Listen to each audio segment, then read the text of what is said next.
Right. And we're live. Welcome, everybody, to Fine a nice beer. place to brew. I'm Jason. And I'm George, and I have beer all over my monitor. Oh, Yeah. such a terrible thing.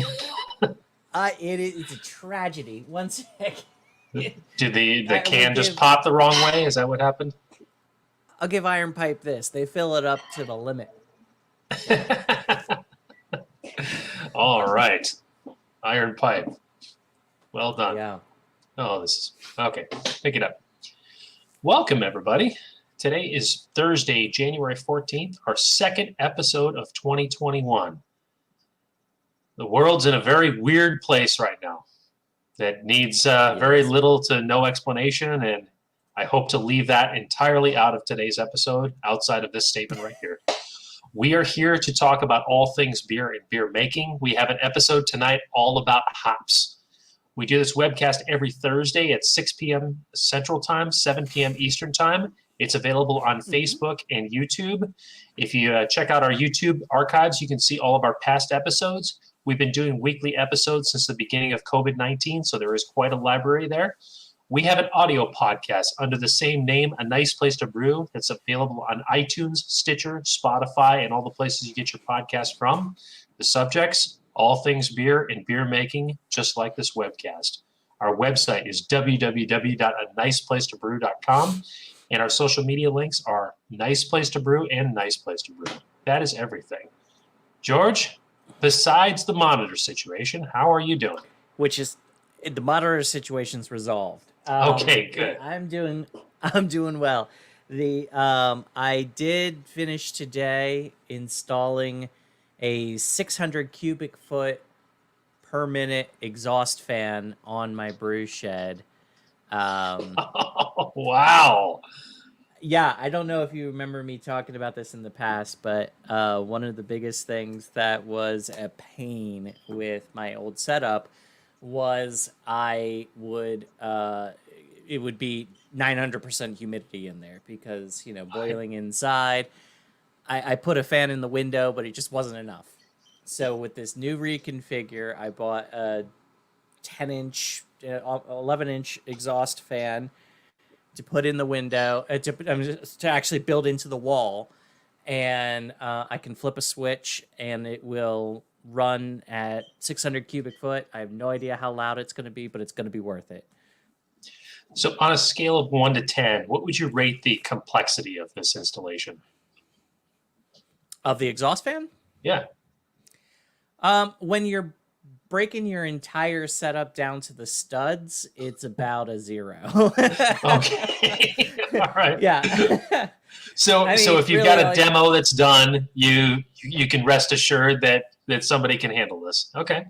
Yeah. And, I got to do a little bit of wiring, but there's a wiring diagram on the back of it. I'm not worried about that. But, really all you got to do is cut a hole in your wall, mount this guy up there, and then wire it into a switch. There's a couple different ways you can do it. I'm going to do a manual switch just so I can turn it on when I want to. But what a lot of these exhaust fans are set up for is either a humidistat or a thermostat or both, that once it hits a certain temperature, it kicks on and goes, because a lot of these are actually built for attics to keep them cool, to help cool the house. So makes sense.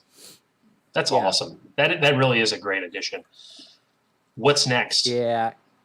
What's next is I'm finishing some of the exterior and siding, and then I'm moving indoors and putting up the drywall, putting up the drywall inside, and then it's going to be the actual setup, which I'm going to do in my current place. But my plan this time around is to use 3/8-inch PVC pipe the whole way through, and basically be able to have butterfly valves to be able to direct water and wort and things like that in different directions.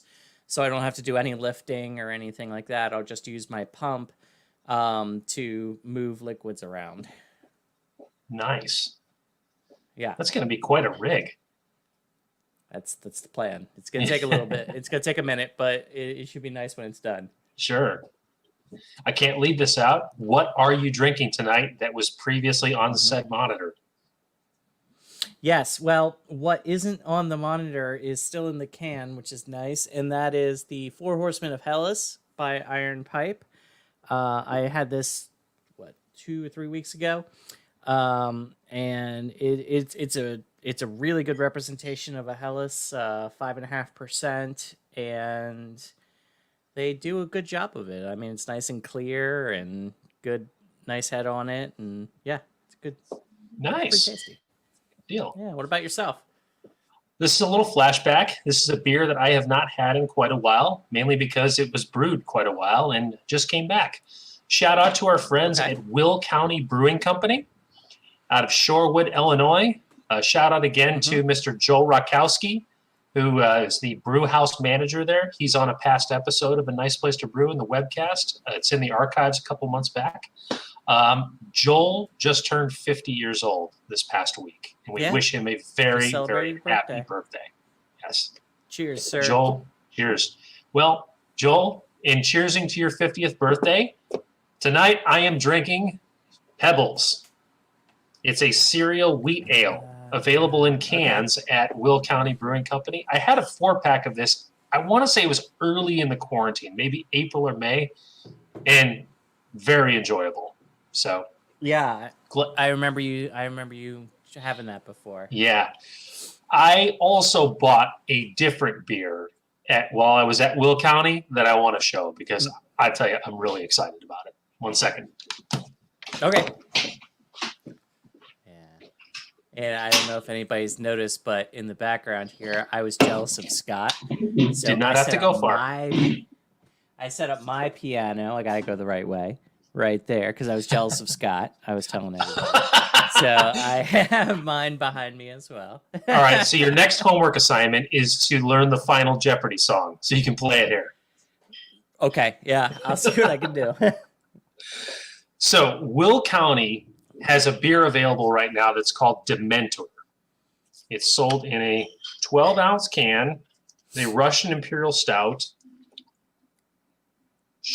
Cherry cordial is on the label, and this has, it's all in dark lettering. It's really hard to read. Bourbon barrel aged Russian Imperial Stout with chocolate and cherries, and I'm very excited about this. So. Yeah, that actually sounds like a JBG recipe that one of the guys used to do. Remember, he used to do a Russian Imperial with just a bed of cherries at the bottom of the keg. I don't remember I don't remember his name, but it's funny you should mention it. I do remember that, and I did not link those two until you just said that. Yeah, so I don't know if you got the recipe from him or what, but yeah. Maybe Paulie knows. Paulie, who over in the JBG is famous for doing a Russian Imperial with just a bed of cherries in the bottom of the keg? I have no idea. Okay. Welcome to A Nice Place to Brew, Mr. Paulie from the world famous Route 66 Old School Brewing in Wilmington, Illinois. What's up, man? Hey, Paulie. Nothing. I couldn't find the email, so I had to do something. I had to send it to my work email, and that's how I'm on now. So. Right on. Okay. Well, welcome. Yep. Thank you. Okay. What's everybody drinking? Will County. Pebbles Wheat Ale, cereal beer. Okay, George. Big fan. I've got Four Horsemen of Hellas from Iron Pipe. Ooh, Hellas. Yeah, nice light Hellas. Yeah. What about yourself? I'm drinking my West Coast because both my West Coast, my AP are about ready to blow. So I'm trying to get as much of it as I can before it runs out. Okay. Unfortunately. But that's a good sign, I think they've only been on for a month and a half, 2 months, and gone through 2.5 barrels. That's a good sign. So. Absolutely. Yeah. Did you have your brew day today, Paulie? I did. Nice. Okay. I got a little preview of the recipe that Paulie was brewing up. Yesterday was when I looked at it. Today was Paulie's brew day. Paulie, do you want to tease that a little bit? I got a black IPA that I brewed today, and nice. Yeah, it was kind of fun because like when I finally looked at my inventory the other day, I was like, oh no, I'm gonna run out of like bitter hoppy beers. I'm just gonna have nothing but the hazy bullshit on. So it's time to brew again. So speaking What of did the you end up doing for the darkening? midnight wheat, Midnight wheat. Wheat. Okay. yeah, midnight wheat, Yeah. because it's not it's like I was thinking about like bitter black malt. I had some carafa, but sometimes it's just I was going for no roastiness. Everything went real well except for the fact like when I was transferring, I smelled a little bit of roastiness, but that was just right out. That was right out of the boil kettle. So Mhm. we'll see if it transfers into the flavor profile or Oof, not. oh And boy, 550-degree lava bond. yeah, That's not messing around. yeah, Is that what the roasted wheat is? 550 level bond? The midnight wheat is Holy 550. crap. well, Okay. Yeah. actually, Jason, I sent one of you guys a picture today of our sight glass. I thought I did. Let me double check if I I don't did or remember didn't. seeing that. I Was don't it remember seeing within it the now. last 15 minutes? No, you know what? Then I'll go ahead and resend it to the two of us right now because Sure. it was really funny because you could totally tell the level when we added the grain to it. It was cracking me up. Up there it is. Yeah, it's preparing. It's on its way. Yeah, it's actually Okay. really cool when you see this because you can see where all the base grade is. You can see when we added the midnight wheat, and then because I was actually able to get all my midnight wheat and my other two specialties in one bucket, and I topped every bucket off with rice hulls because that's what I've learned. Rice hulls is what you need so you don't get stuck sparges. And Helps for sure. oh god, ever since I started using it, I haven't had a stuck sparge since. So far, Nice. as long as I add enough. How about that? So yeah, but it was real well. I had help today. I had one of our regulars was because he asked me to make this black IPA, and I was like, all right. And he's laid off right now because he's a plaster guy, and he's like, I'll come help. I'm like, all right, have at it. So he came down and he did all the grunt work. I was like, oh, and then on top of it all, like he's my owner's got me an awesome office chair now for here. So All he right. he put it together for me while I was brewing, and then he took over everything, and I got to sit in this nice office chair that I'm sitting in right now. That I should sit Okay. up because I was gonna say that's why we're just seeing your head right now. yeah, Okay. pretty much. Paul is moving up in the world. Yeah, I know. Nice. Yeah, I he know. is. But so yeah, so we did that, and I'm probably gonna do an APA Monday or Tuesday, just cause have some fun with this. I got to get this stuff out quickly. I'm gonna use the Hornet Owl yeast, so hopefully I can get that done in like 8 or 9 days, and we're only gonna be out of a bitter hoppy beer, I should say, because next week probably Shuckzon will be on tap at the world famous Route 66 Old School Brewing. Next week. Nice. Oh my Yeah. gosh. Mark your calendars, everybody. So I'm marking my calendar for I don't know the way he's going the March time frame for my snow globe on that one. Probably.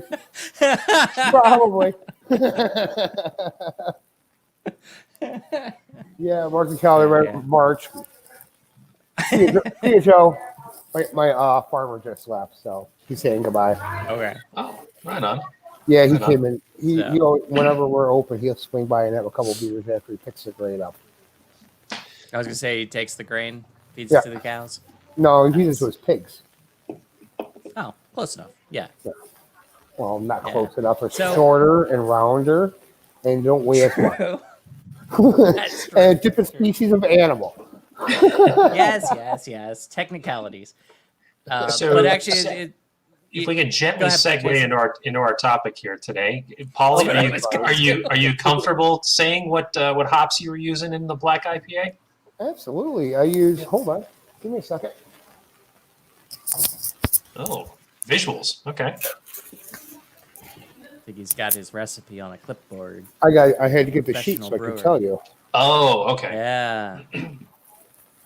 Yeah, actually, the fermenter was right next to me.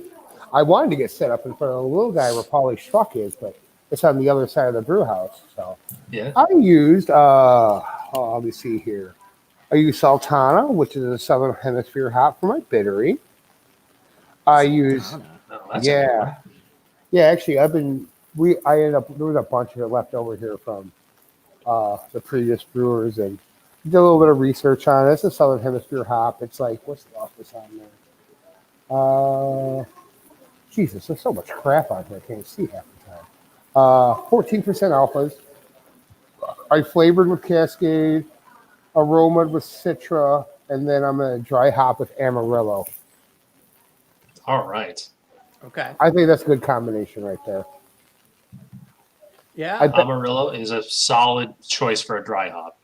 I think I'm going to do a game day Yeah, it decision, and maybe throw maybe a pound or two of Cryo Palisade in the dry hop, because I have 11 pounds of it in the back in my walk-in cooler now. Okay. Because that was I mean. Hmm? Go ahead, Polly. Oh, there we go. Cryo Palisade. Oh, there you go. Cryo Palisade was like when I did polish truck for the very first time.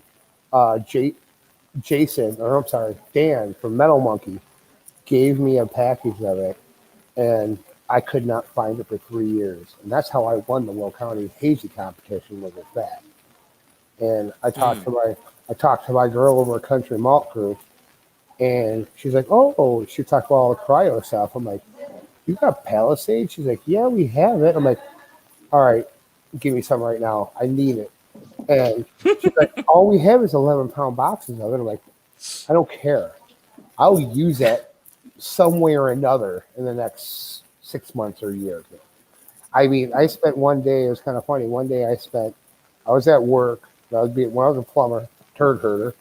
I spent the whole day on Google calling every homebrew store in the greater Chicago area to find Cryo Palisade, and nobody could find it. Ever.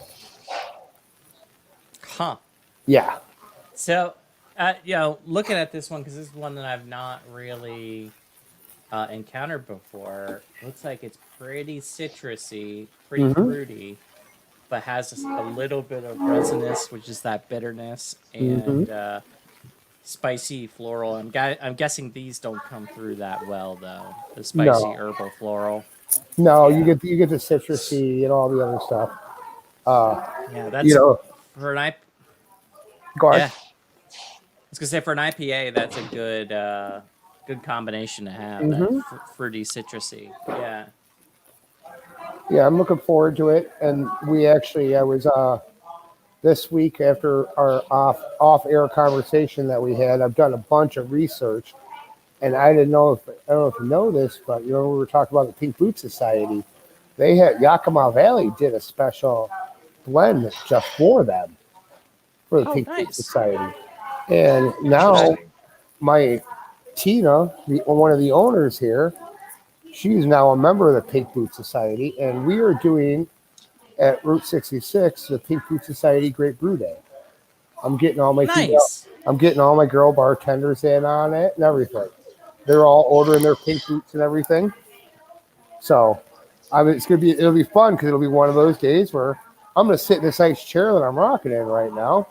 I'm going to tell them what to do and sit there and drink beer and watch them. You're not quite getting the spirit of this empowerment thing, but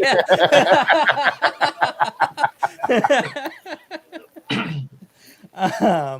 Okay, so this is what we wanted to discuss today was hops, and so I thought we could.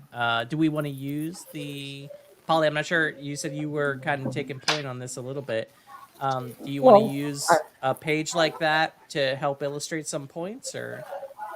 We could do that. I mean, if the stuff we talk about, we could pull up the hop spiders and stuff like that, which are pretty cool. Which I'm just now starting to break myself into the whole hop spider because I never knew, or grass spider, what the hell they call that damn thing. I've never actually had to deal with that stuff till just this week. Are you I talking about wrote, the spider web thing that I yes, was just yes, showing? Yeah. yes. Okay. I mean, honestly, with my whole thing with hops, the only reason why what I know, how I know about hops is like in my early brew days, I did a lot of smash beers where, Mm. For and those who don't know, do you want to explain briefly what smash beers are? smash beers, single malt, single hop. Commercially, you can think of a Mosaic Promise from Founders, which is Golden Promise and Mosaic hops and American Ale yeast. That's all it is on a grand scale. So, and then, so that's how I did with like all the classic stuff back in the day. 10 years ago when I started brewing, that's how I learned so much about the hops. And Hmm. you want to get the science part, I don't know that much because you know me, I'm an artist, I'm not a science guy. So, That's all right. I got that. yeah, Yeah. I know. No, I, That's why we make a great team, George. I tell you that. Uh, but that's why that's how I know what I know. And now it's kind of funny because now you have no idea on how much freaking more hops are out there that we have no idea that are even available. And the only reason I know this is because of all the hop websites I'm on, and all the Yeah. stuff that's available pro, but not homebrew style. Just like with next week's episode, I got a email from Omega. Oh my lord! I can't wait to talk about next week's episode because the amount of stuff that's available right now from Omega that's not available for homebrewers, it'll blow your mind. It really will. That's criminal. yeah. So Yeah, anyway, do we I want know it's to? Okay, criminal. so yeah, I'm just joking. Yeah, but there you go. Everybody's got one. So I bring this up for a couple of reasons. Number one, it has been a little bit too long since we've talked on this show about this essential book, The Complete Joy of Homebrewing by Mr. Charlie Papazian. It cannot be overstated just to what a gem this book is for the art of Yeah. homebrewing. And I, in preparing for today's episode, I read the chapter on hops. And I was once again reminded just what a great resource this is and just how good the information is about hops specifically. So if you really don't need a better reason than that to go out and buy The Complete Joy of Homebrewing if you don't have a copy already. And if you do and you just haven't glanced at it lately, take a look at the hops chapter because it's actually really good. So I have a page of notes just from some of the reading that I did, and we can kind of build some dialogue off of that. Hops are meant for really the following: imparting bitter character into your beer, creating aroma, inhibiting the growth of certain beer spoiling bacteria, flavor stability, and last, this is an interesting topic right here. It does play a role in head retention as well. And color. Okay, I Yeah. actually didn't know that. Okay, Yeah.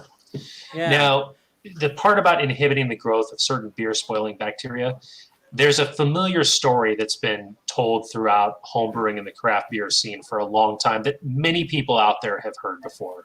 If you haven't, I'll tell it very, very briefly. On the topic of IPAs, the name India Pale Ale largely got its name from the sale of beer from England to India and the long transportation time from England to India that it would take. So to make those beers, they had to dump an extra amount of hops into the beer in order to create enough stability so that the beer would still be fresh at the time that it would arrive at an Indian port and the beer would still be drinkable. So Right. that kind of creates that rule there of inhibiting the growth of the beer spoiling bacteria. Yeah, it was one of the primary original uses of hops. It wasn't really about flavor at all. It was a preservative, kind of like salt curing meats for shipping, especially when you didn't have refrigeration as an option, or speedy transport. You could just pack meat in a ton of salt, and it would preserve it. And hops do a similar thing for beer. That if you build up the IBUs and put enough hops into beer, it will act as a preservative and inhibit the growth of enzymes.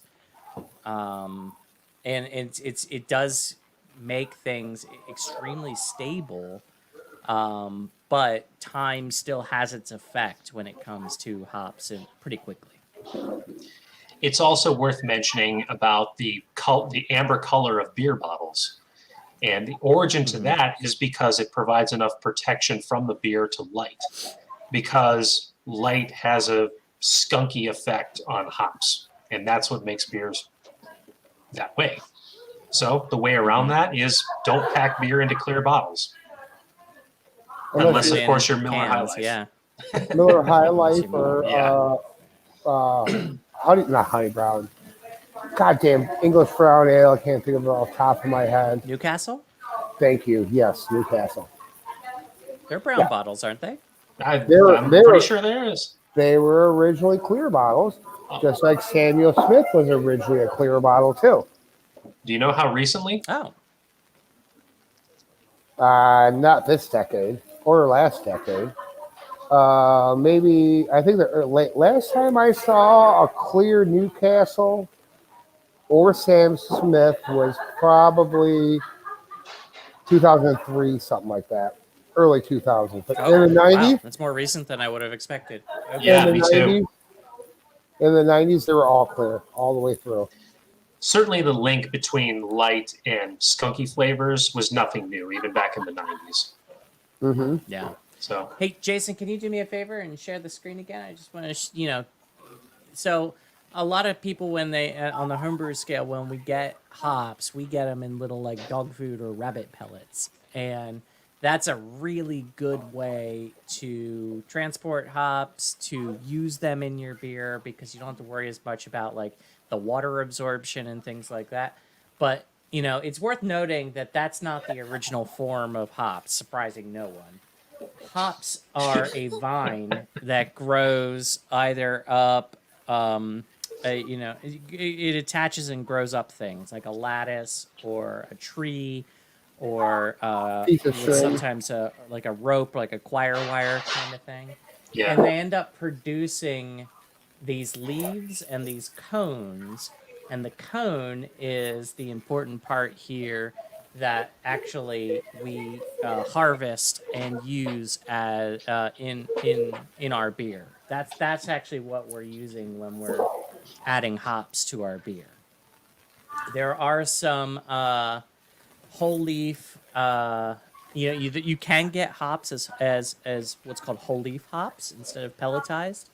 And when you get that, you actually get one of these hop cones broken apart and broken down into its individual leaves, but not pelletized.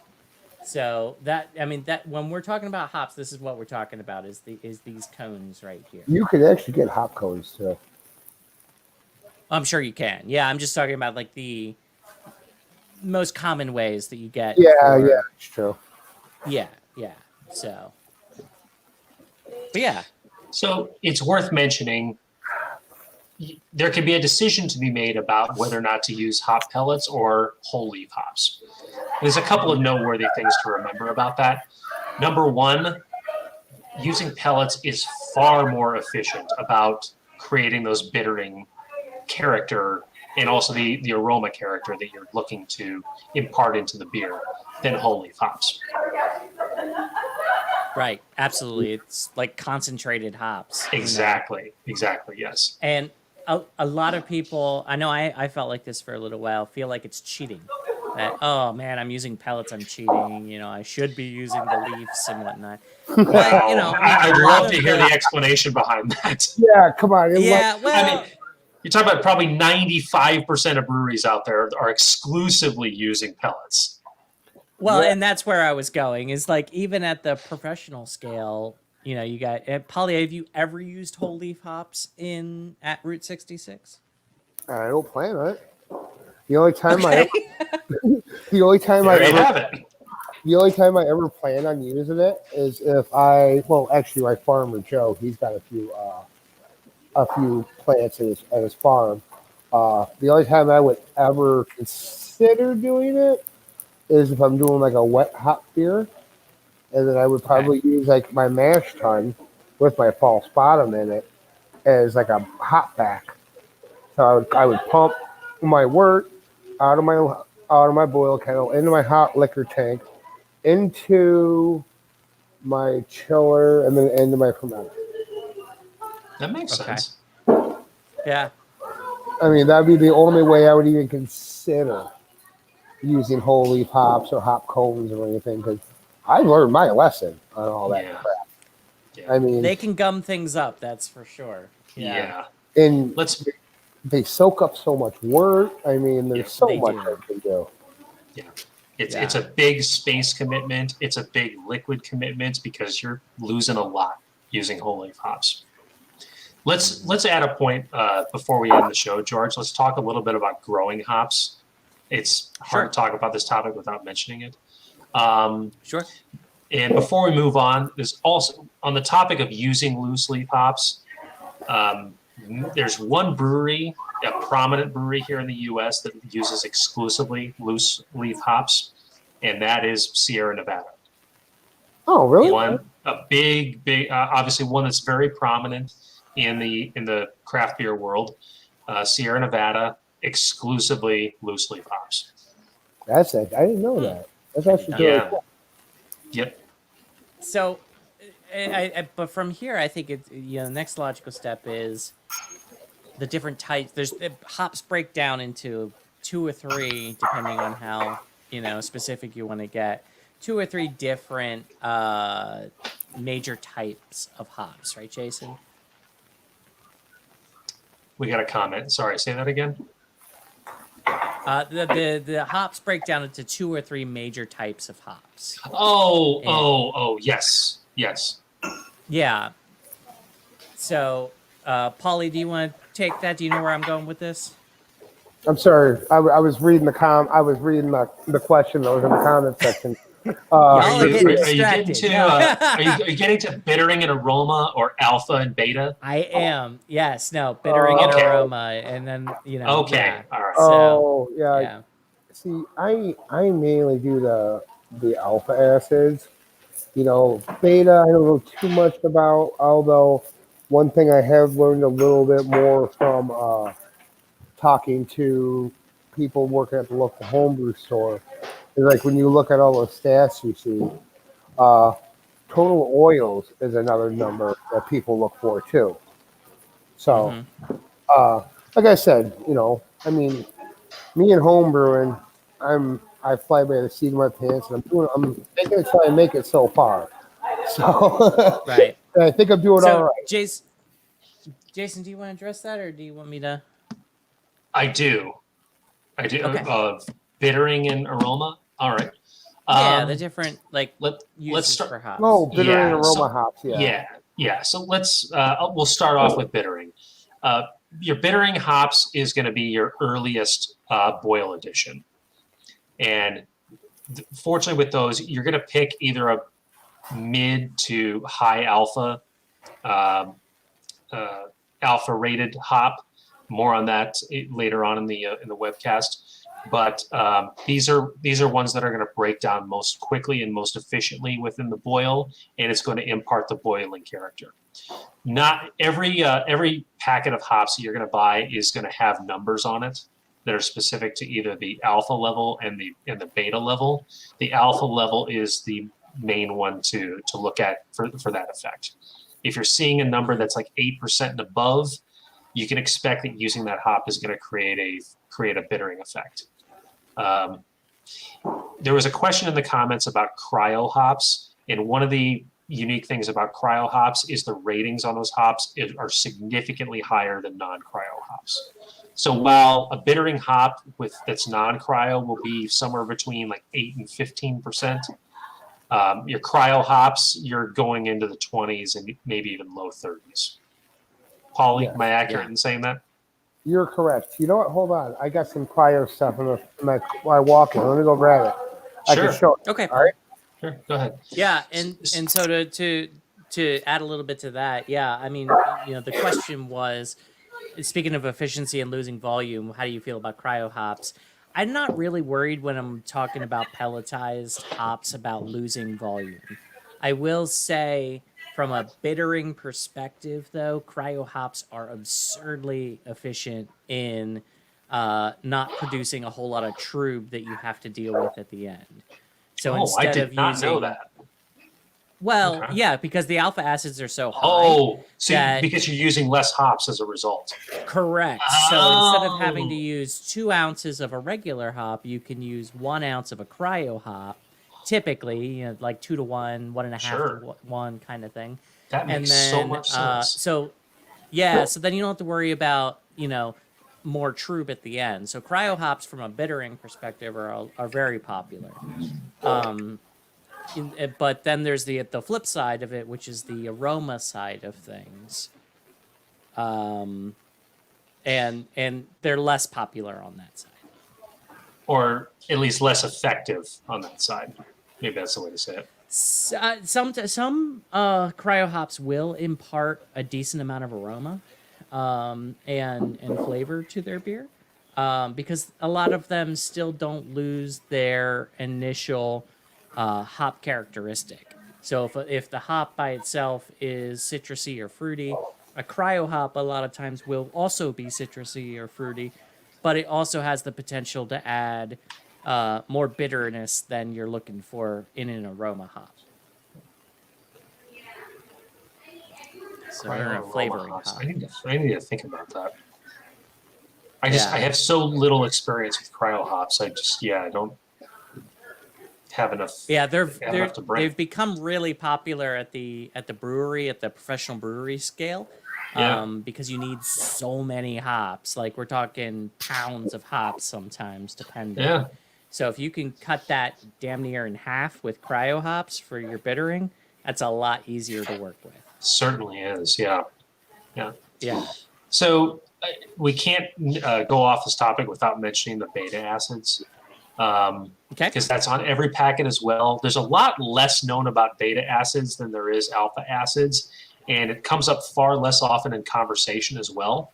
While alpha acids dissolve into solution almost immediately when you add it to the boil, beta acids break down much slower in over time. And here's an interesting example that I found in my research. Paulie, if you're there, you got to listen to this, and he's doesn't have his headphones in. No, he can hear you now. All right, Paulie, you got to hear this. I found this in my research. If hops were a band, alpha acids would be the lead singer, and beta acids would be the fourth guitarist. So we'll get an all guitar band? Is that what's going on? Yeah, pretty much. I would. But that does paint a very clear picture about what are the elements in hops that are really making a difference. Yes, exactly. See, I thought you were going to say like the bass guitarist, but I'll tell you what, people rag on the bass guitarist, but if you listen to a metal song and then you take the bass track out of it, you'll notice a difference. Just listen to "And Justice for All." We don't need to talk about that in any more detail. This is well understood in the metal community. Yep. Okay, so let's get back to the cryo stuff. I have in front of me, I have Cryo Citra and Cryo Cascade. I looked at my Cryo Mosaic bag, and it didn't have the alpha acids on it. I wasn't going to bring the other one in because I'm not carrying an 11-pound fucking box in this goddamn place.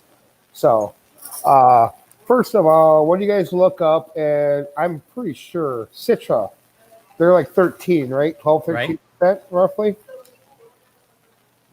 I'm looking. Yeah, I know. I'm working on it.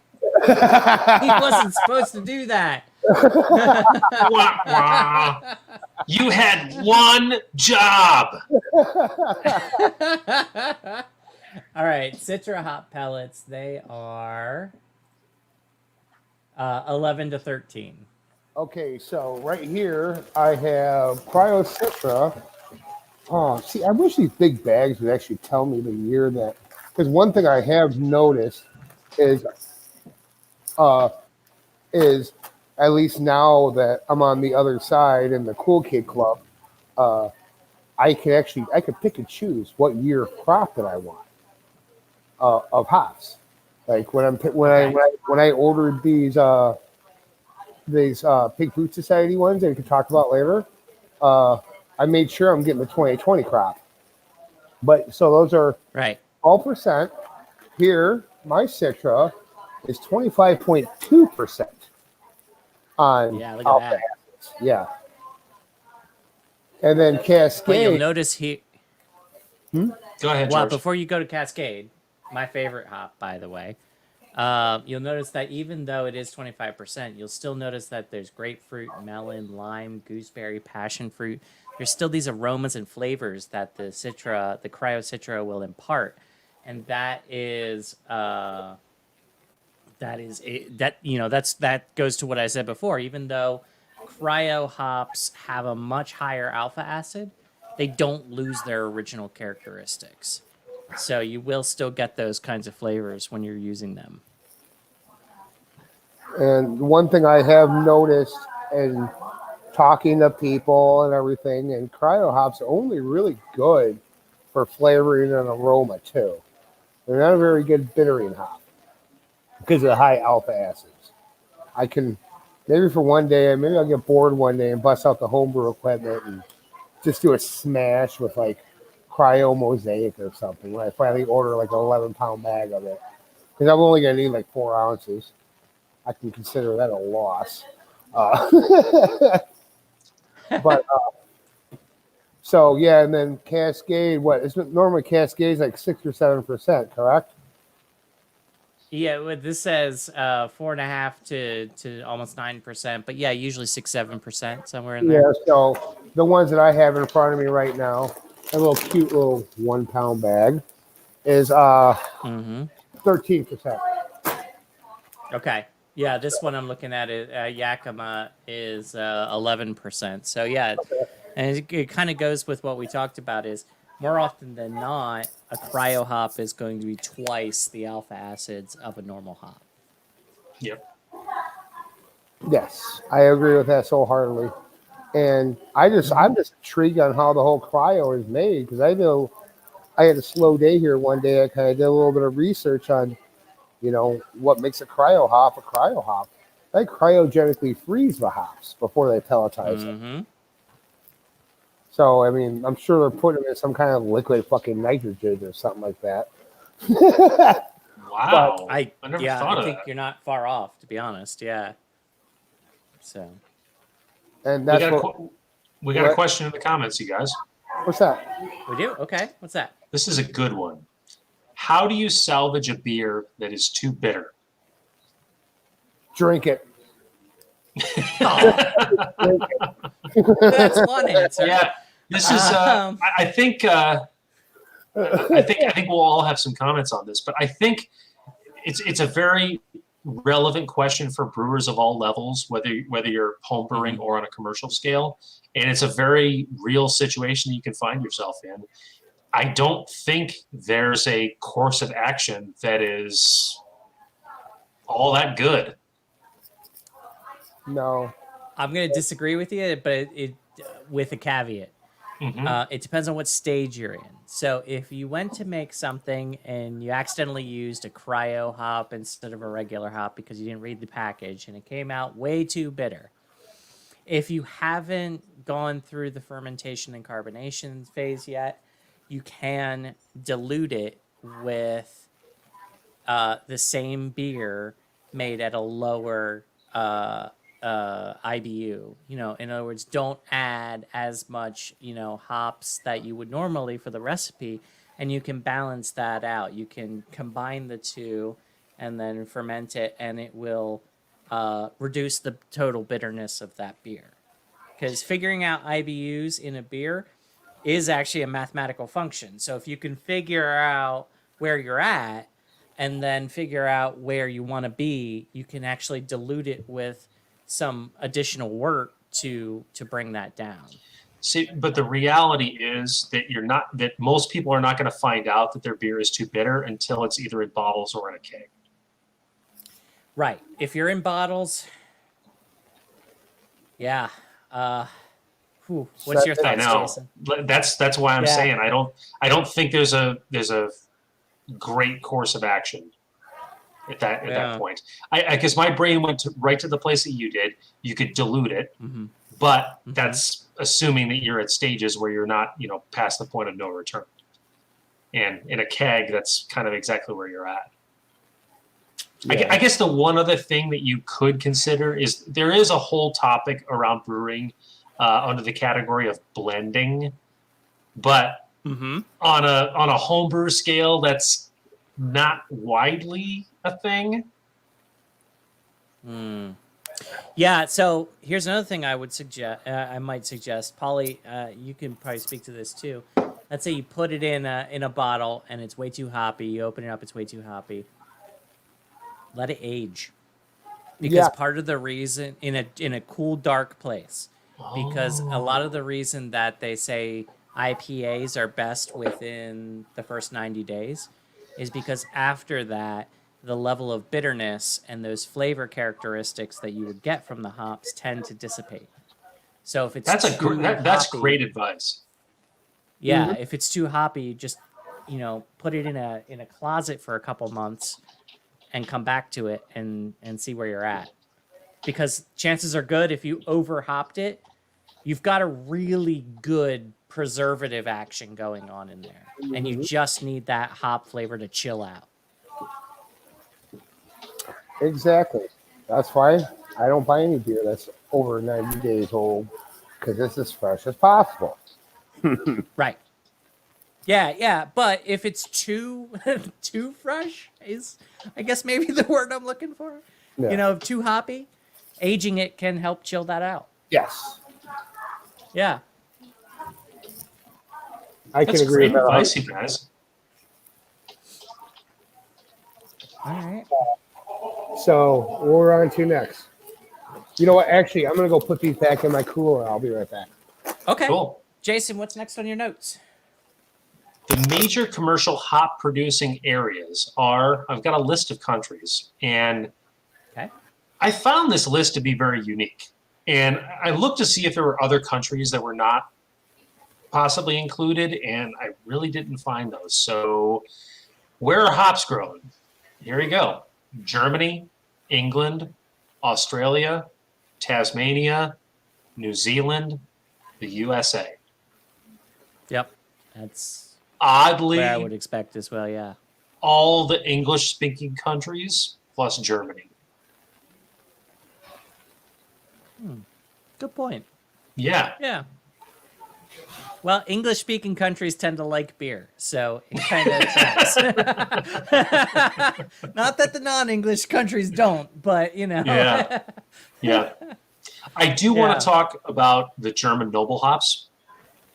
Okay. I think that's a very relevant topic related to hops. But before we do that, I think it's worth mentioning that while these are the main hop growing areas, the process of growing hops is not all that complicated, unless you're living in like a desert area. That may be like one exception, but these are the major hop growing areas, but that's not to say that hops cannot be grown whatsoever in other areas. Just a caveat. Sure. So no, you're right, and because think about the different climate ranges in the U.S., and while a lot of them are in the more northern climes of the U.S., right. New Mexicanus is named that because it was originally grown in New Mexico and cultivated in New Mexico. Hops need a temperate climate, but work pretty well with some variation. Thanks for shitting on my desert point. Yeah. No. As deserts go, it's really, not that bad.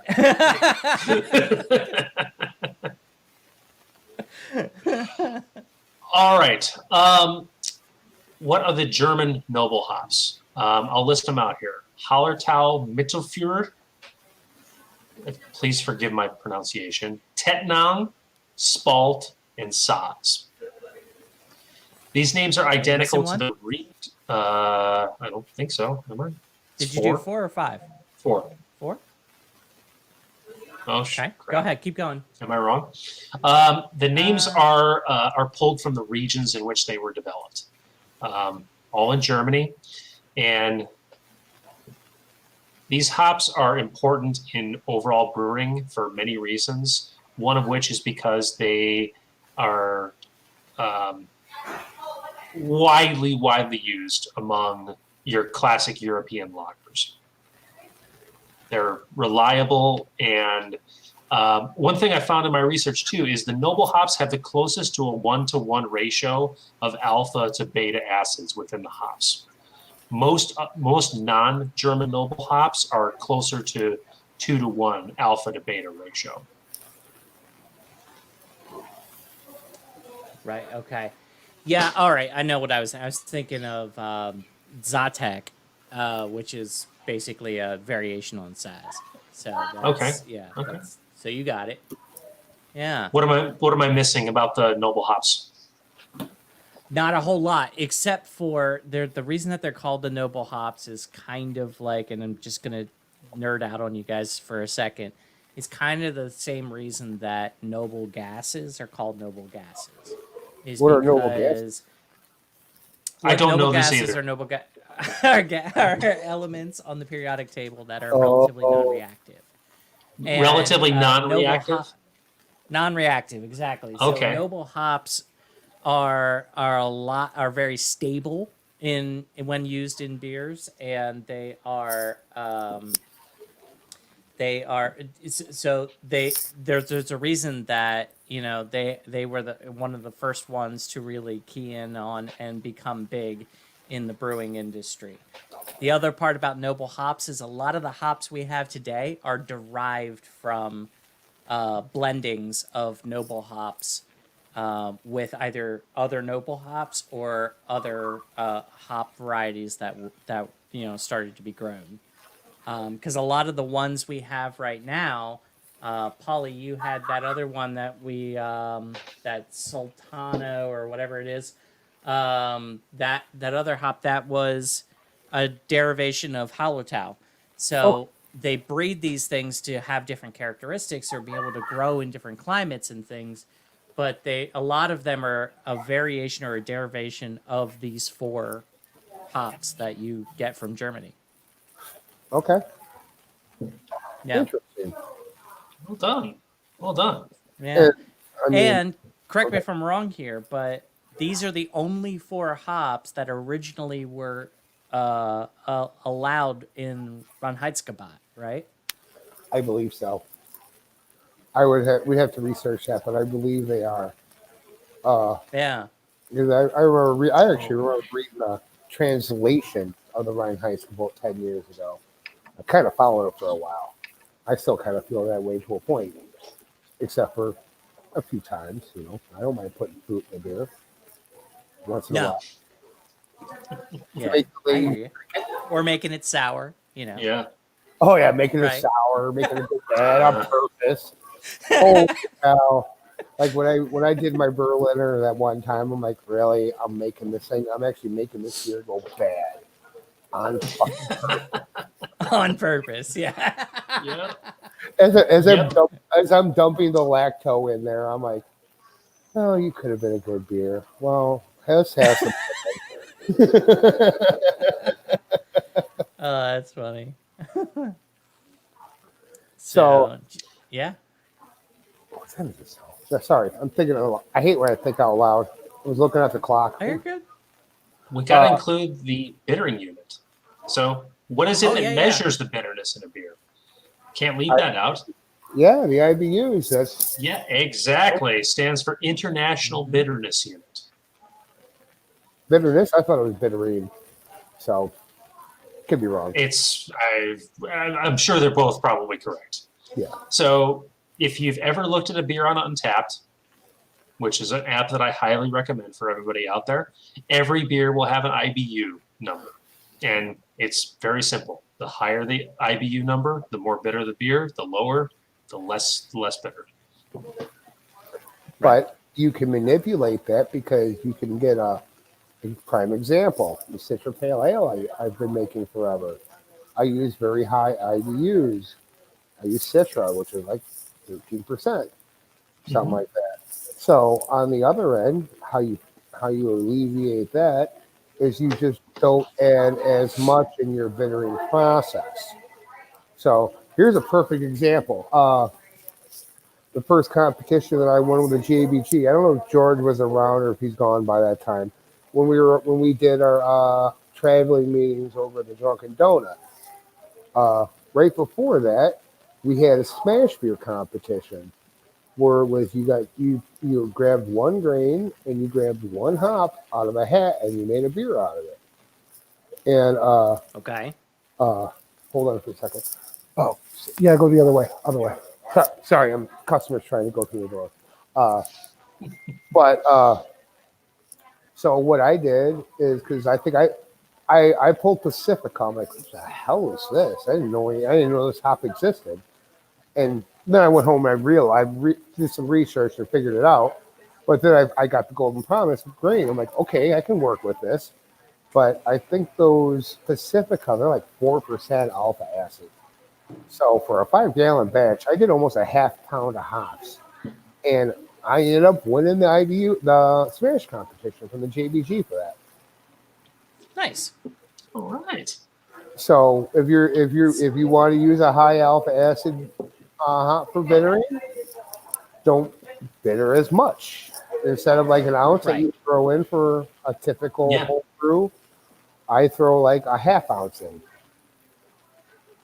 So let me also kind of say that IBU is a function of alpha acids and time. If you put a hop in earlier in the boil, you're going to tend to get more bitterness than if you put it in later. Yep. Sometimes people will throw in a high alpha acid hop right towards the end, get that little bit of spike of hop aroma and bitterness from that, but not get a whole lot of extra, latent bitterness in there. IBU is a pretty simple calculation. I know this is not going to sound simple, but it is a pretty simple calculation. It's IBU equals weight in grams of the hops times alpha acid percentage times utilization times 10 divided by volume. I thought you said this was easy. You lost me. I mean, there's a lot to it, but it is a pretty simple calculation. The only thing that's really complex in there is what is the utilization and how do you get that? So the end result is your alpha acid number. The end result, no. The end result is your IBU. Okay, got it. Sorry. Correct. Yeah. So, so utilization is a function of how well can the hops be used inside of your wort. A lot of times on a homebrew scale, we have no idea what that is. So we use a standard unit for that. And, correct me if I'm wrong, but I think we tend to use about 90% utilization. I think so. That sounds about right. Yeah. I think 90% sounds about right. As I think we tend to use about 90% utilization in that, and so that factors in there. But the good news here is if you have Beersmith or Brewer's Friend or any other calculator out there on the market where you're building a recipe, you don't need to know that. Yeah, you go click, put some numbers in, you got it. I love technology to a point. Yeah. It's brilliant.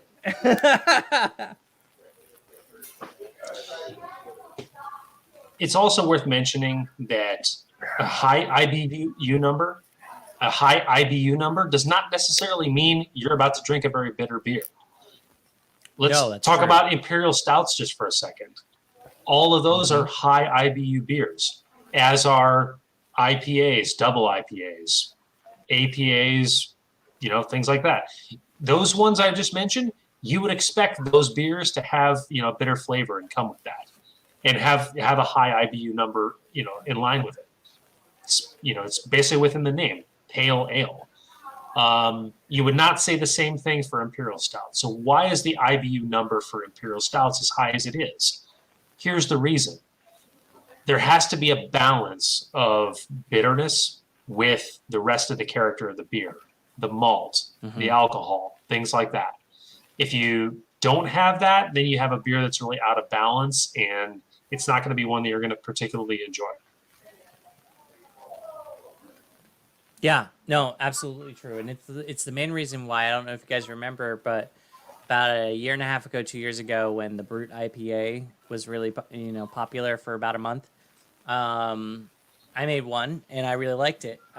But because the malt character was so low, and because the final gravity on those were so low, you could have a very minimal amount of IBUs and still get a ton of hop character in there. And so really, IBUs, more is not better. And it's, when you're talking about an IPA or things. Absolutely. Like that. Like, Yeah. Midwest Brew Review, thanks for joining us here, says, it asked if we remember the IBU race with IPAs, and I absolutely do. They say, do you remember hearing that after a certain number, there's no perceivable difference in what you taste? And ask if that's true. And I don't know. There's probably some people with such sensitive palates that after that point, they can still taste the difference.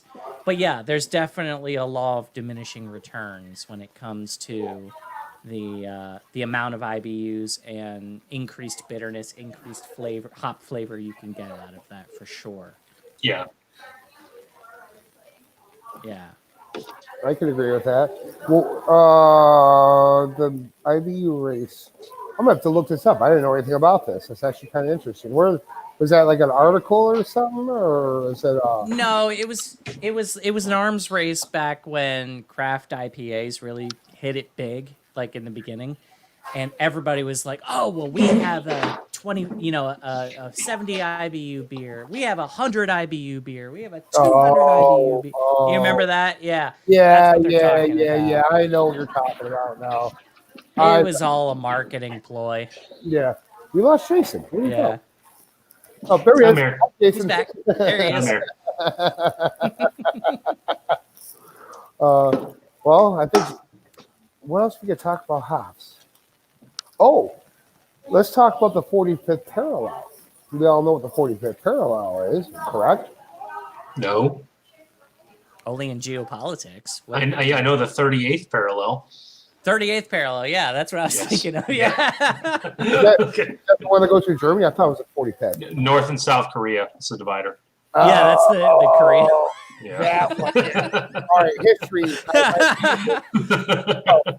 The 45th North parallel is Okay. a degree of longitude, right? East-west, yeah. Okay. Yeah. That goes through, it's the No, ample latitude. point. Is it latitude? Anyway. Whatever, Yeah, yeah. because it's a 45th ladder that goes up. So it's latitude. Oh, okay, gotcha. Yeah, All right, so yeah. that parallel is the ample climate on this planet where hops grow. That goes through Germany, it goes through Michigan, it goes through the Pacific Northwest, and all the way around the world. Now that's interesting. Okay, that's connecting a lot of dots for me. So why do Yeah. you think that Michigan's got so many hop farms? Why do you think the Pacific Northwest has got so many hop farms? You're starting to see hop farms pop up in Idaho and Wyoming, and you think about, like, if you do some research, you look at where the 45th parallel, 45th parallel goes. That's where Germany and Bavaria and all that. Well, It's got to come down to what George was saying about climate. Yep. It's all. I mean, if you're at the same latitude level, the climates you're going to be in are going to be almost identical. Mm-hmm. yeah. And it also, I mean, when you were talking earlier, Jason, about where the major hops are grown, it also explains why in Australia and New Zealand and some of the South American countries why they are, because they're going to be on the 45th parallel on the other side of the Earth. South, yeah. Yeah, and Yeah, that's true. where that's so that is yeah, and that tracks. Now the 45th parallel runs right through, is it Argentina? My public school education is showing. I believe that's I think we all Argentina. had it. So Yeah, and then so it runs right through there. But then, so Australia and New Zealand are a little higher than that, but that just goes to show the resilience and variability you'll have in hops. So yeah, for sure. and then that's what, like, when we talked about months ago, we were like talking about growing hops in the United States. That's why, like, because we're Jason and I up here in Chicago area, we're pretty close to the 45th. We're not quite there, but only certain hops will actually grow and flourish in our area, which is like Cascade and Centennial and a few other ones, Yeah. But then, I don't know if you guys heard about this. You guys ever heard of the Zappa hop? I just read something about that just recently. So that's really cool because that's actually a desert hop. They found Yakima went down to like New Mexico or Arizona or something, and they found, that's Zappa's a variation on Neo Mexicanus, isn't it? exactly, and Yeah. it's not a typical hop that we're used to that grows 13, 20 feet high. This hop actually grows along the ground as a vine that grows like kind of spiders on the ground. And yeah, it grows horizontally, which is odd for a hop. Yeah. Yep, exactly. And it's kind of funny because, like, after I watched the Zappa movie on New Year's Day, because I'm a big Zappa fan, don't mind me. Oh, there you go, 45th parallel. Yeah, right there. Bam. Yep, there's your 45th parallel. Yeah, it goes through. Does it? Oh, does it actually go through Spain a little bit too? It looks like it does. It looks like it skirts the top of Spain. Yeah, that's the best picture I can get. Sorry. All right. Well, yeah, exactly. All right, there we go. Yeah, it goes through Michigan, Wisconsin. Like, look at that. That's like all northern United States right there. That's why, like, some. But I'll say, for what is essentially a crop, hops being a plant, being a crop, as far as that goes, that's a lot higher than you would expect them to be their ideal environment. Correct. So when you think about, like, a lot of the crops that we grow, like grain and things like that, you're talking about Iowa, Kansas. You're talking about, like, down in this range down here, which doesn't feel like a lot, but when you're talking about climate differences, that's a lot. So yeah, they definitely like a slightly colder climate.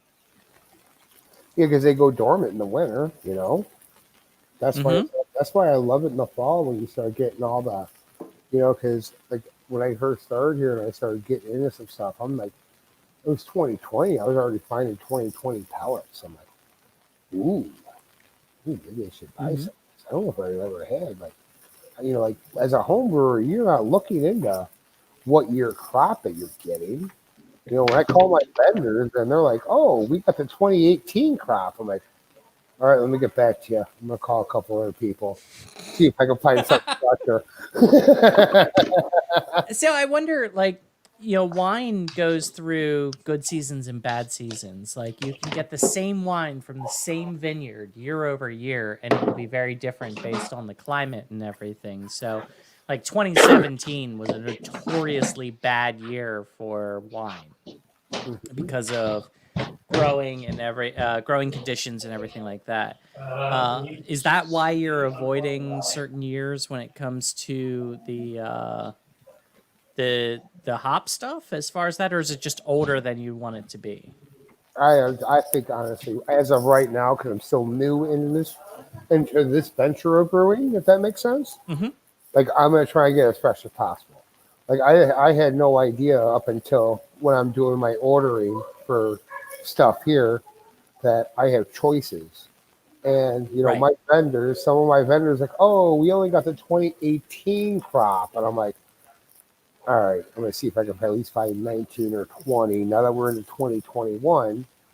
I mean, like, I won't really be worried about 21 crop until harvest time, October, November, stuff like that. But I'm going to try and find as fresh as possible. That's just me because I like fresh stuff. No, I'm with you. Now I will say that the pelletization, because they actually dry it out and then they pelletize it, and then when they put it in the containers, a lot of times they vacuum seal those containers too. So they have a long shelf life, which is why they're you know I agree with you. They have a long shelf life, but yeah. I mean, I don't know how long they're going to sit in my cooler. So I'm going to try and get stuff as fresh as possible. Like right now, No, I totally get what you're saying. like right now when I'm building recipes, like I'm trying not to order hops because I have a huge backlog of hops that every time I can see them. Sometimes they say on the bag what year crop they are, but as of like right now, I'm like I'm gonna try and get 2019 and 2020, just so if I have it for a year or two, it'll still be good, And that's another thing about storage of your house. Like I've been to homebrew stores where you walk in and they got their hops sit, in room temperature. Ooh, no, that's no good. Like I had one time we were at Broom Grow and we were bored, and when Mike was there, he was showing me one thing, and he showed me a picture of one homebrew store where these were I forgot where it was, but they took a hole puncher and punched a hole in the top of the hop bag, and then they were hanging them on the hooks that way. So not only were they Hey, hanging guys. them not refrigerated, they were breaking the seal on them to hang them on a hook. Correct. Oh, that's the worst. Jason? No good.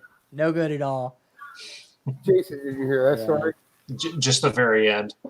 So, Yeah. like I was just talking about, as long as you keep yourself cold. I hate when you walk into places and you see the hops out in the open. Oh yeah. Well, one day this was years ago when I was at Brew and Go. It was a slow. If this tells you how long ago it was, I was working on Sundays there. I worked on Sundays there. I don't know, 3 or 4 years now. He pulled up this picture of some homebrew store. I mean, they're gonna say it was up north or in Indiana, where they showed pictures of all they were showing off their stock, and they had all their hops where they hole punched a hole in the bag, and they put them on the hook, so homebrewers could come in and pull them off the hook at room temperature. Great. Okay, that's With the gonna seal work well. broken. Yeah. Yeah. Well, Right. that was no local homebrew store that we ever shopped at. So, and I've also heard on the pro end, I've heard of some breweries, not going to say who, but I've heard of some breweries where when they open an 11-pound bag, they just put all a bus tub. You know what a bus tub is, like in the kitchen where you put the bus. Yeah. They open up they just dump the whole 11-pound bag in a bus tub, and they would scoop out what they needed as they go. I get why that would seem like a logical thing to do, but no. Okay, if it was But in the meanwhile, cold, my brain is breaking. Yeah. Okay. Yeah. The worst thing you can do is leave hops, if you're storing them, at room temperature exposed to oxygen. That's the worst thing you can do. Hops can go stale, and that will speed up that process greatly. The best way to store hops is in a cool, dry place. Standard refrigerator will take care of it most of the time. The main problem that homebrewers find with hops is when you end up using them and you only need half an ounce. And a lot of times hops are sold to homebrewers at an ounce each. So then the question becomes, how do I store it? What do I do with it? If you can plan your next brew day to use the other half of that ounce, that's the best thing to do. If not, second best is if you have a vacuum sealer, like a kitchen vacuum sealer, best thing you can do. Just vacuum seal it there and put it in a fridge. If you don't, a Ziploc bag that you purge all the oxygen out of, as much of the oxygen as you can out of, and seal it up really well. I feel like that's the easiest solution. I really do. It's the easiest one. It's the third best one, but it's the easiest one to do, most accessible for most people. Yeah. Yeah, for sure. Because you want to be able to preserve. I think. Yep, Polly's getting muted. All right. Yep. You want to be able to preserve them as long as possible. So yeah. But Jason, no matter how well you preserve your hops, you end up with half an ounce of this, a quarter ounce of that, an ounce of this. What do you end up doing with all of that? I mean, you can make a Frankenstein beer. Yeah. I mean, what you're going to end up with is what you're going to get up is what you're going to end up with. But yeah. There's no perfect system for that either. I mean, because yes, that's fairly common that homebrewers will end up with an odd amount of hops, an odd amount of grain. And the question becomes, what do you do with that? And you can, and I feel like you got two options. You can either plan your brew days around what inventory you have and just plan to use what you have on hand first, or you just end up making this crazy beer at some point when you're just like, fuck, I just got to use this. And I think we both have done that at this point. And it is a bit of a crapshoot because you're using some grains you have, some hops you have, some yeast you have laying around, and you see, I came up with an IPA stout brown ale. Yeah. So, I mean, the other option that you have sometimes too is if you do have some leftover stuff that is aging, if you're part of a homebrew club, ask your cohorts, do you need any of this? Bring a list. Do you need any of this? And you can end up doing a trade. Like maybe they need half an ounce of Cascade and you can get half an ounce of East Kent Golding in trade, for a recipe. That way they can brew their IPA and you can brew your brown ale, and neither of you have to buy hops. So that's an option as well. Yeah. Good call. We got to talk about the advanced hop care. Let me say this again. Advanced items related to hops. Let's talk about dry hopping. And we can talk about double dry hopping at the same time because they're second editions of the same thing. So why dry hop? To add aroma character. And you end up adding hops into your beer at a secondary fermentation stage, or if it's a double dry hop, it's included in primary as well.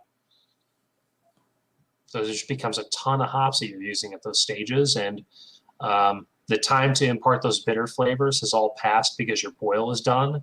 You have a beer that's going to remain at fermentation temperatures during that time. So you plan to have hops inside that liquid for a period of anywhere from minimum 3, maximum 7 days, and the aroma is going to take for whatever the character of that hop is. I think that's one thing that we have probably understated so far in this episode is every hop out there, and there's, I believe, thousands of different hops, is going to have its own character, its own aroma, its own overall flavor. And that's why on hop packets, you're going to see certain like characteristics like piney, fruity, grapefruity, things like that. The hops that you choose should be desirable to what it is that you're trying to create in your end product. don't, and you really should avoid throwing in hops just because like, I just, I had it on hand, I just needed to use it up, so throw it out there. Right. Just Yeah, like I mean, there's a certain if you go ahead, Whoop. Polly. I was gonna say, just like when we had Joel on a few weeks ago, with them doing the whole Christmas leftover beer. That's you do something similar to that. Where all right, we see what we got here. Let's just Yeah, go with Frankenstein beer, like I was saying. Frankenbeer. Yeah. Yeah. So Jason, share that if you would. You see all these different ones here: Yeah. floral, citrus, sweet fruit. These are all the different types of. This is from Yakima Valley, and this is all the different types of flavors you can get out of and aromas you can get out of hops. And it is just amazing how much some of this can impart in the beer. So, like, especially if you're talking about a saison, a lot of times you want to end up with spicy. Now, when we say spicy, we're not talking about heat, but like spice character in there of different hops and everything that can like Challenger is a really good one. Chinook has a really good spice character. I was hoping to get one of those spiders that you talked about earlier. Is it? I'll Are you find on the? one. I'm sorry, I didn't mean to interrupt. Are you guys on the Yakima page? No, you're good. Yep. Yeah, this is the Yakima page. All right, I need to look this up off the air Yeah. because I didn't. Yeah, so I mean, a lot of times you can shop by the different characteristics you want, and you can find you can get those ones, and you can find and you can add those to your beer. Now, a lot of these characteristics, if you're using that hop as a bittering hop, will be lost. Bittering hops don't tend to impart a whole bunch of characteristics, but aroma and flavor hops, ones that are added towards the end of the boil, tend to add more characteristics like this. So, yeah. And actually, here's one note that we haven't touched on that just popped in my head. But when you look up a hop example, like when I heard about Zappa, I looked them up. They tell you whoever their crop is, if it's a bittering hop, is it an aroma hop? Is it a flavor hop? Is it an all around hop? We never brought that up, which is very true, and every hop has that. So, Yep. Right. and I think it's awesome So, and when, that hops because to get back at the rolling cigarette phase, hops and cannabis are the same family. And the only reason we know why we have all these hop aromas is because of all the pot growers in the United States and crossbreeding, making gorilla bubble gum glue. oh, Polly. Jason, if you would share that real quick. Yeah. So Okay. this is the spider spider web you were talking about before, and we saw this briefly before. But a lot of the data sheets you will find for hops will have something like this. You'll be able to see, is it going to be more citrusy, more fruity, floral, herbal, spicy, and you'll be able to see the different characteristics of it based on a graph like this. And this is a really good way to understand your hops. And this is a really good way to understand your hops and understand what kind of characteristics you're going to be able to get out of it. And some of them will be more pronounced. Like I've seen one that had the spicy all the way down here because it was just a really spice heavy hop. And some of them are really, like the noble hops are really balanced, that they're going to be really low hop character, but very stable. And so yeah. Actually, speaking of hops, I was just talking to a regular today, and he brought up an idea. I'm going to make myself an English IPA. I haven't made English IPA in like almost 10 years, and I'm going to use a lot of like the classic traditional noble hops, stuff like that, stuff out of England or close to that. Try a German pale ale. I don't know if I've ever done a German pale ale. Actually, I haven't. That'll be fun. Is that a thing? Actually, German pale ale? yeah, there is a German pale. I think there Okay. is. Yeah. Interesting. All right. And that would just be using a lot of the noble hops because a lot of your noble hops have predominantly low alpha acids in them. So Yeah. if you want to get that hop flavor, you just go to double it up. Double it up. Yeah. True. So we're I got one other point that I want to cover. We can't talk about hops without talking about this. Whirlpooling. Okay. Holly, you may be Oh, the okay. best person to talk about that. okay. Whirlpool hops. So I'm sure we all know about what a flame out edition is. So whirlpool is one of those things where the actual whirlpool stage of brewing is if your brew kettle is capable of doing it, you cause a whirlpool in your boil kettle, which in turn that takes all the hot matter and puts it into a big giant cone in the middle of your boil kettle.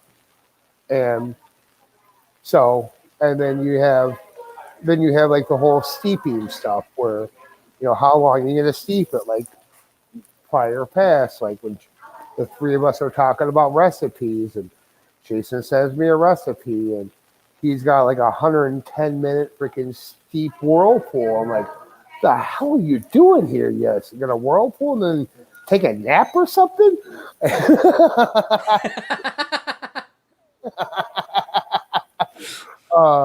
But yeah, like, and that's the main reason why a lot of breweries whirlpool is so you don't get hot matter into your fermenter because you really don't want hot matter in your fermenter and with mixed in with your yeast and everything because it will give you off flavor.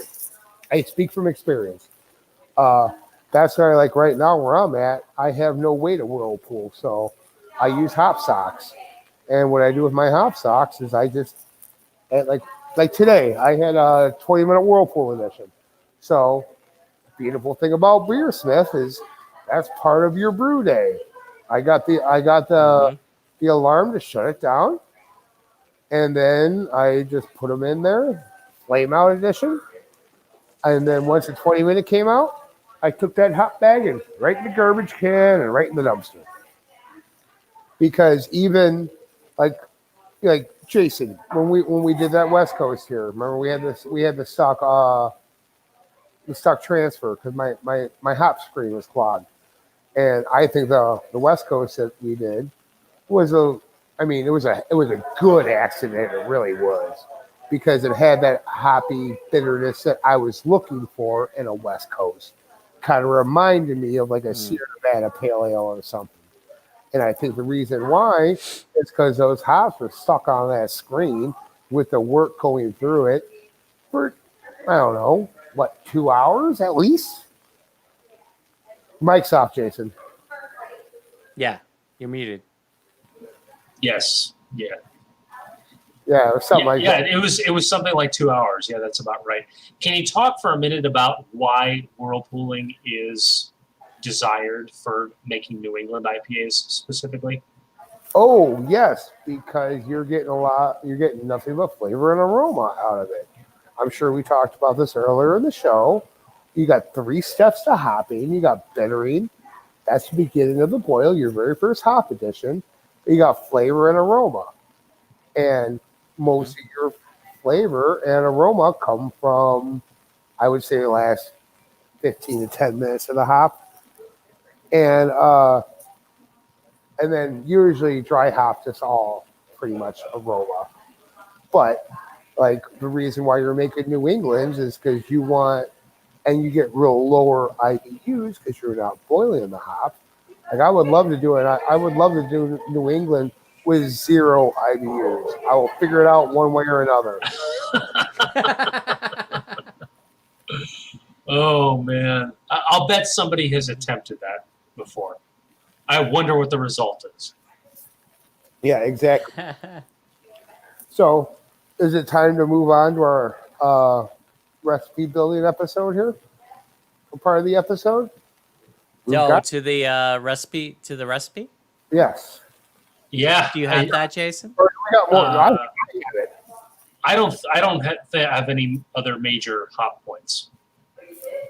All right, let me play Yeah, my. I mean we hit it. We hit it all. Basically, hops add bitterness, aroma, and flavor. Yeah. Mhm. There's different ways to use it, and one of the key points to look at is alpha acids. Not entirely, but as a rule, the higher the alpha acid, the more it's going to be used for bittering, and the lower the alpha acid, the more it's going to be used for flavor or aroma. Yeah. And so you can, when you're at a homebrew store and you're looking at that, look at those characteristics and look at if you can talk to somebody there, or if you can grab the data sheet for a hop.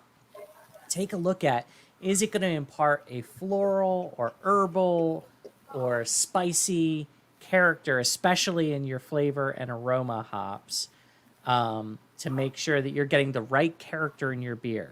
You're not brewing a stout that you're using a spicy hop, or a saison that you're using a citrusy.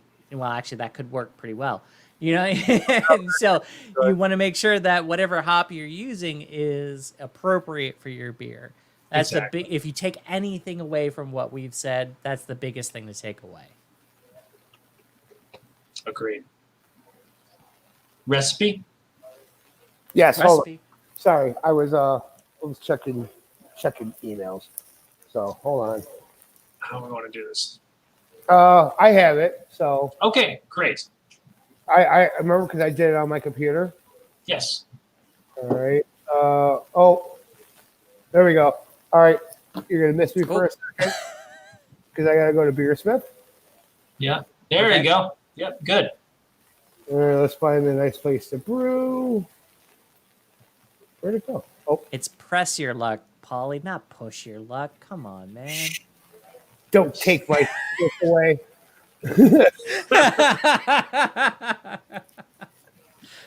So here we go. We got we're doing the 9 pounds of 2-row. We're gonna do some Crystal 60, some chocolate malt. Gonna use my equipment. So now we're on the hop situation. What kind of hops do you guys want to use? You guys want to go crazy and go off the wall? Because we have I think we should. 20 to 40. So we have to remember that we're making an American amber ale, which tends to be hops are present, but they're not, in your face. Okay. It's slightly more malty, but with a noticeable hop presence. Do you guys agree with that? I agree. Let me see if I Yes. can find this. Where's my inventory? Because George, I don't know if Jason told you, but this is something that Jason and I were talking about last night, and this is it's my whole inventory. Can I break this down to just hops? I can. So when things calm down and you feel comfortable to travel, this recipe that we're building, you're coming to Chicago and you're going to brew this here at Route 66 with me and Jason. Nice. All right, I'll grab Yeah. a Space DJ helmet and come do this. Or you can drive, or you can just not be a pussy and drive. So Yeah. we I got- still feel like I need that Space DJ helmet. All but right. yeah. No, you should. You could be the Daft Punk of the group. There you go. All right. So We got okay. Let's put in a bittering hop and an aroma hop. Like let's specifically do that. What do you Okay. say? All right, so a bittering hop. I was gonna go with what I have in stock, but by the time you get here, I can always order whatever is needed. So, Sure. what kind of bittering hop do you guys want? I mean, it's gonna be if we're doing an American thing. We can do something classic. We can do something new and sexy, or what? Like, are we gonna do Cascade, Amarillo, Centennial? Are we gonna do something classic that we all know? Or are we want to do something new like Mosaic and Citra and Zappa and Well, you have to remember this is an American amber that we're making, so we don't want to Yeah, use like but- an EKG or something like that. Yeah. So Oh, And keeping with the whole old school brewing theme of the world famous Route 66 Old School Brewing in Wilmington, Illinois. yeah, classic hop. Yeah, I think let's that's what I'm let's aim thinking for too. classic on this. So we So are how about like isn't Centennial a little higher alpha? It is. All right, hold on.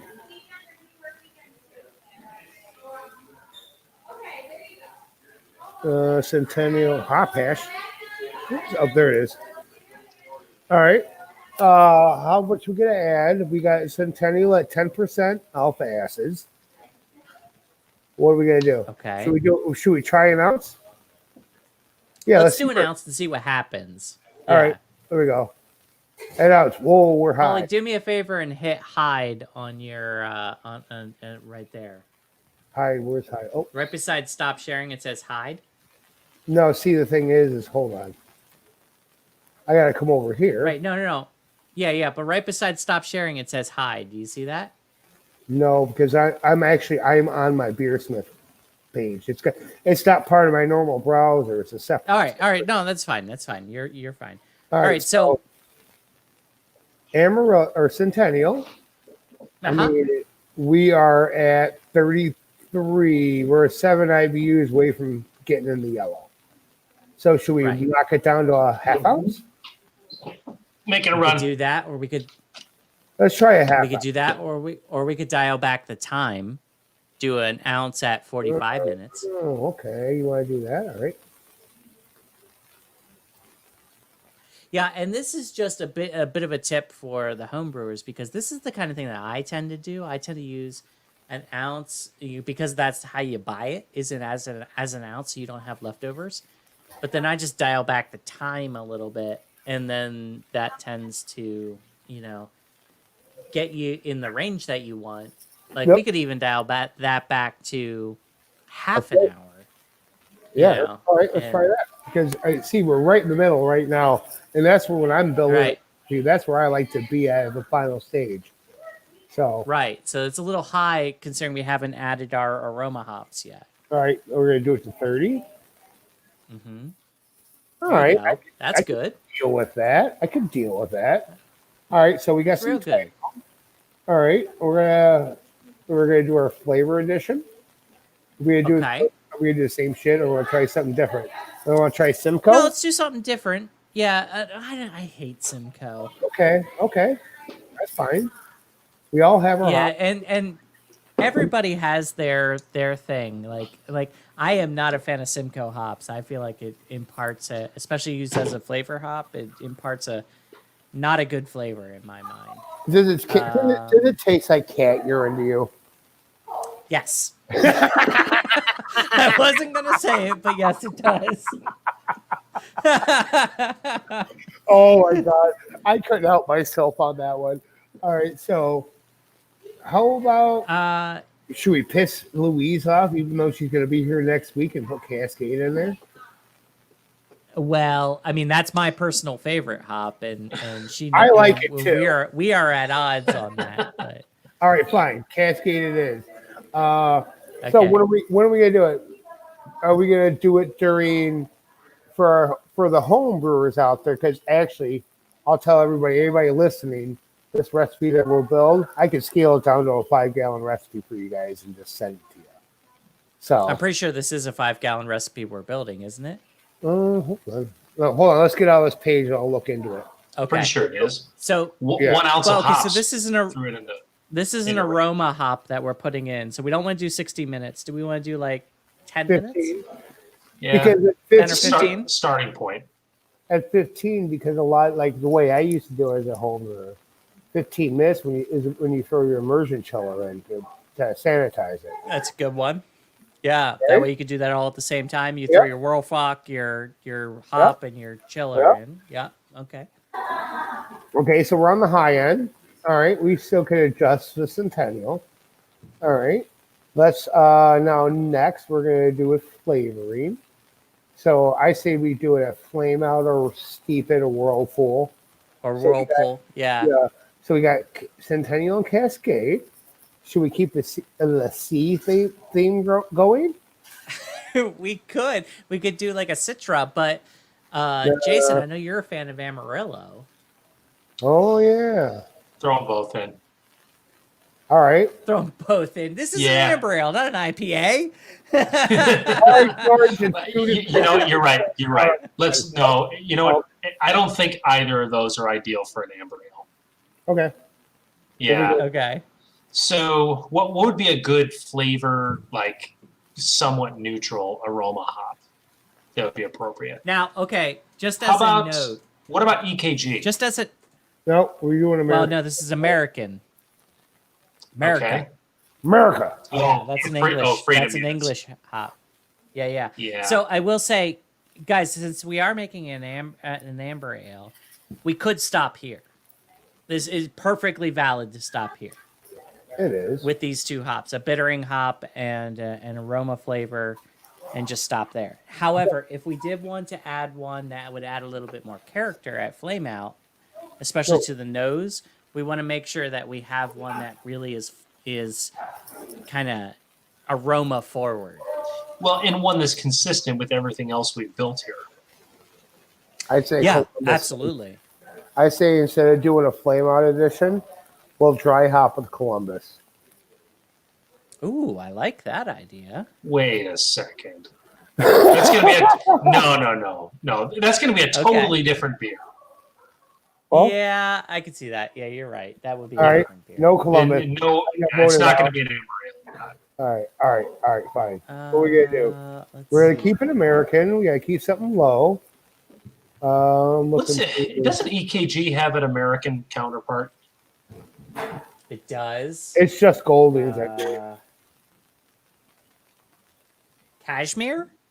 Ooh, cashmere. Ooh, I like where your head That's is. a good call. Yeah, I like where your head is. I do mean, too. Yeah. We're only 8.5% on that one. So are we gonna do that with dry hop, or are we gonna do it steep and whirlpool? Let's do Whirlpool. So listen to this. Sensory.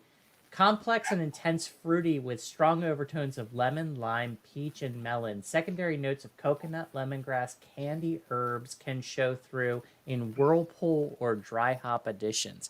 So that'll add a ton of interesting character to this beer. So I think we need to go mild on this, just to not overwhelm. I agree. Half Yeah, ounce? we need to do like half an ounce at most. Yeah. All right. Well, just because of the home brewers, we'll do a half ounce because then you could say that half ounce for another beer. Make sense? Yeah. All right. Get it out of the boil, put it in dry hop. Do you want to do dry hop or do we want to do Whirlpool? I say We dry said hop. Whirlpool. Oh, we did. Oh boy. Okay. Oh boy. All right. I'll tell you what. We're gonna do the whirlpool. And how long Okay. we whirlpooling it for? 20 minutes? 10 minutes? 10. 10 minutes. Yeah. Yeah. All right. Let's see where that puts us. We're still in the green, but for We fun. are. But for fun, I want to try this just because Okay. I'm a huge dry hop fan. So dry hop for 3 days. That brings it down a little bit more. What do you guys think? A little bit. If we're too hoppy, it's what you're referencing there, Polly, is that the bitterness is maybe a little on the high side. Mm-hmm. If we wanted to dial that back, the best way to do that would be to dial back on the Centennial a little bit. Either lower the time or lower the ounces a little bit. All right. What's it at right now? 60 minutes? Yeah. 1 it's- ounce at 30 minutes. All What right. else You is- know, oh wow. Okay. You know what? For fun, I'm going to try Yeah. something here. This is something that I do. Let's see how we think. We're going to do 0.5 at 60, just because I always like to add my hops when the boil happens, in case I get a boil over, and I can clean the bullshit up. Half ounce of 60. What do you think of that? And then we can scale everything Okay. else up. So what that ends up doing is that it gets a little bit more towards the other side. So the bitterness on this will be a little bit more mild. which honestly, considering we're using cashmere at the whirlpool or dry hop and the Cascade, that could end up bringing out a little bit more of that character and that interest and not so much bitterness in the beer. What do you guys think? I like it, but then with doing that, we can possibly bring the dry hop up to a full ounce. Where is it? Well, are we dry hopping or are we whirlpooling? Oh yeah, whirlpool. Yeah, I think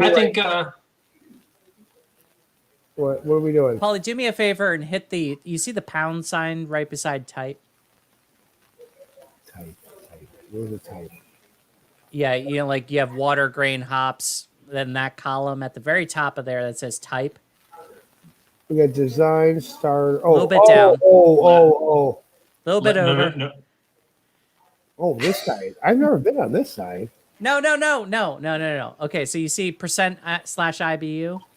Right to the left of that is numbers 1 through 11 right now, but they're out of order.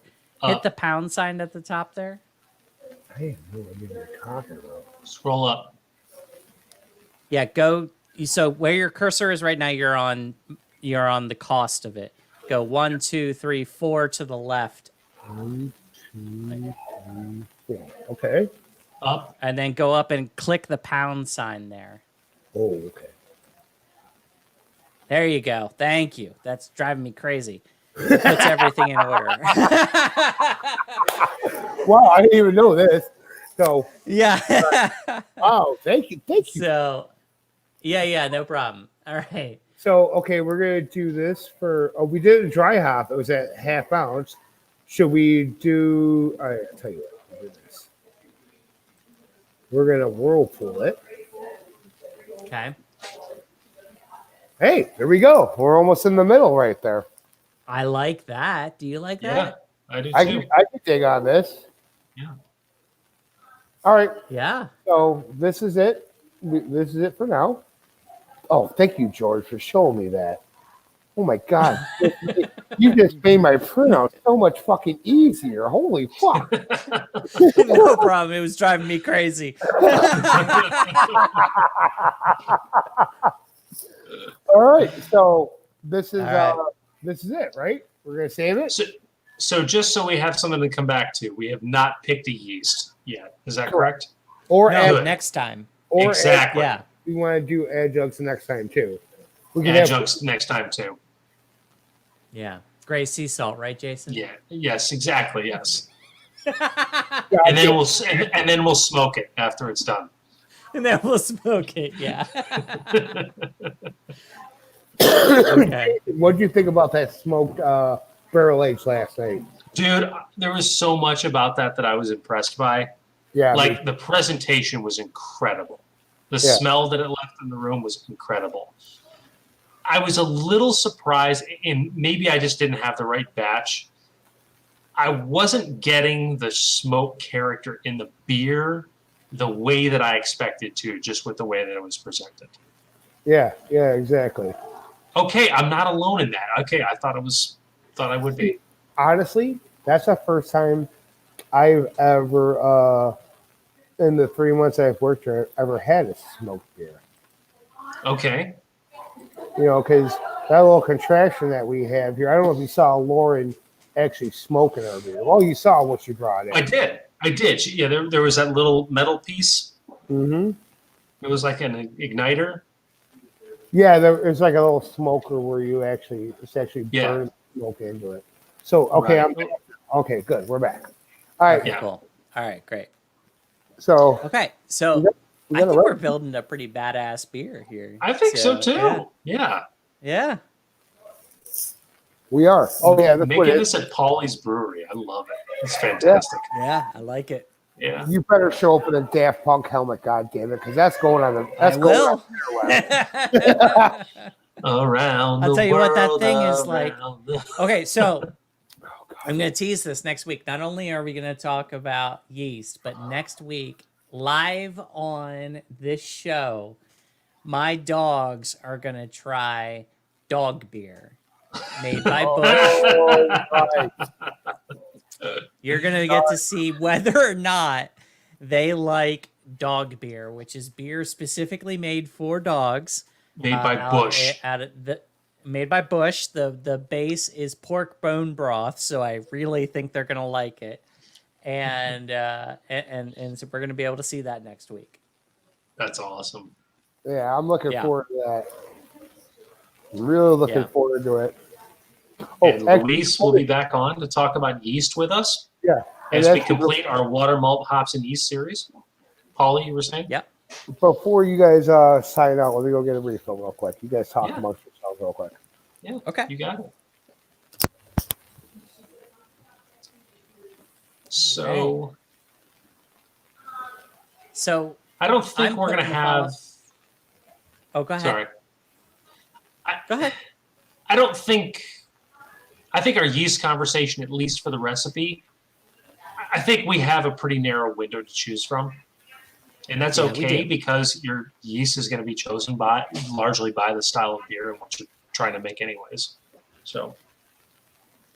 Yeah, so I mean, amber ales aren't super creative when it comes to yeast, but that's okay, and we may end up with one of the basic ones that you end up with a style, an American amber style like that, but that's okay, that has its place. Yeah, for sure.